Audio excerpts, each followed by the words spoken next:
Hey there guys, welcome back to Arsenal Fan TV. This is the preview for our massive game on Sunday against Manchester City at the Etihad Stadium.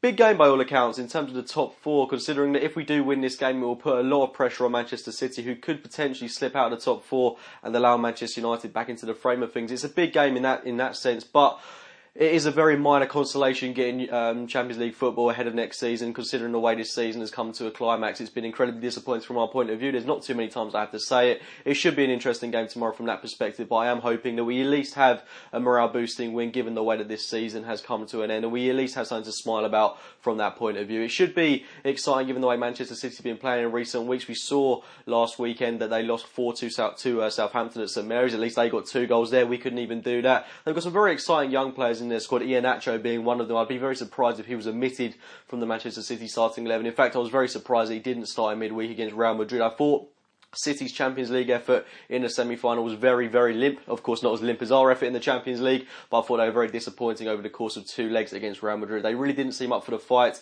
and they did appear to be rather lacklustre, especially when you consider that that was their best chance of kind of winning a piece of silverware this season. So poor from their point of view, and given that this has been such a heavily invested squad, you would expect them to be doing better in the Premier League as well. Now, with the return of Kevin De Bruyne, Sam Nasri, they're looking a bit more creative up top. We had to nullify that threat. We are going to be without Per Mertesacker for this game, so you would assume that Gabriel would come in alongside Laurent Koscielny. In fact, Wenger has confirmed that. So as much as I want to see Callum Chambers get a start, I don't think we're going to be seeing it from him at all this season. So it'll be Gabriel lining up alongside Laurent Koscielny. They're going to have a real handful with the likes of Sergio Aguero up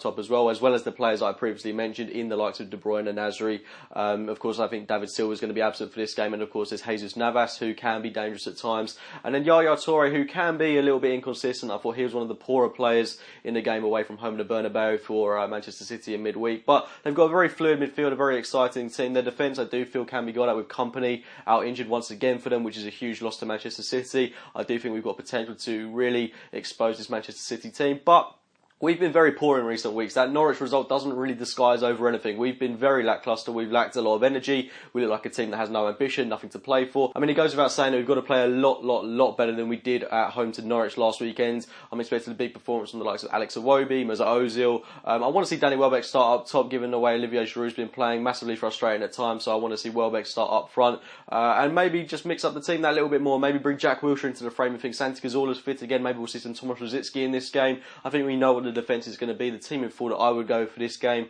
is Petr Cech in goal, Hector Bellerin right back, Gabriel, Laurent Koscielny, Nacho Monreal, Francis Coquelin, Jack Wilshere, Alexis Sanchez, Mesut Ozil, Alex Iwobi and Danny Welbeck up top. It might be a little harsh to leave Mohamed Elneny absent from the team, given that he's been playing so well for us, but I do want to see Francis Coquelin return alongside Jack Wilshere, as I do think that's an exciting midfield pivot and one that could work wonders in this game. I do want to see some Tomasz Rosicky, I want to see some Santi Cazorla, and especially as Rosicky is departing the club in the summer, I do want to see a couple of minutes from him just before he does leave Arsenal for good. But that's my team lineup going into the game. It should be an interesting one, but if we do get the win, it will be a very minor consolation to what has been a rather pitiful season from an Arsenal perspective. With Leicester winning the league, it just kind of puts into perspective how horrendous this season has been for us. But it'll be interesting to see what happens on Sunday. Please do get your thoughts on the game in the comments box below. Let me know your score predictions. I'll go for a 2-1 win to the Arsenal. Please do drop a like on this video if you have enjoyed it. Subscribe to Arsenal Fan TV, and as always, I'll be speaking to you very, very soon. A little bit better than my seat, I will admit. Now, you see, for me, this is, for me, one of the highlights of the tour.